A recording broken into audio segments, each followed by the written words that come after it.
যে শিক্ষার্থীরা এখানে হাজির হয়েছে এরা এই টোটাল 5 বছরে কি শিখেছে, এটা একটা বিশাল বিষয়। এই সমস্ত বিষয়গুলো এখন এখানে উপস্থাপন করা তো মোটেই সম্ভব নয়, কিন্তু তবু আমাদের শিক্ষার্থীরা কেবল শুধু বিষয়বস্তুর নাম বলবে যে আমরা 5 বছরে কি শিখেছি।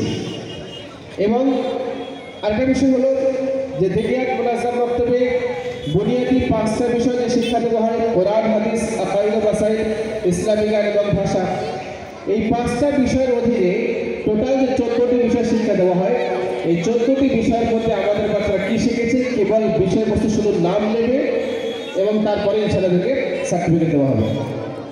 বছরে কানকুলি লাল মসজিদ দিনিয়াত মুনাজ্জাম মক্তব থেকে যে সমস্ত বিষয়ে পঠন পাঠনের মাধ্যমে শিক্ষা অর্জন করেছি সেই সমস্ত বিষয়গুলি আজ আপনাদের সামনে উপস্থাপন করবো ইনশাআল্লাহ। আমরা যে সমস্ত বিষয়ে পড়েছি তার মধ্যে সবচেয়ে গুরুত্বপূর্ণ বিষয় হলো কোরআন। কারণ কোরআনকে সহি শুদ্ধ করে পড়তে গেলে প্রয়োজন কায়দা, অর্থাৎ নাজরায়ে কোরআনের গ্রামার। সেই সমস্ত নাজরায়ে কোরআনের গ্রামার এখন আপনাদের সামনে উপস্থাপন করবো ইনশাআল্লাহ। কায়দার শিরোনাম বর্ণনা করছি।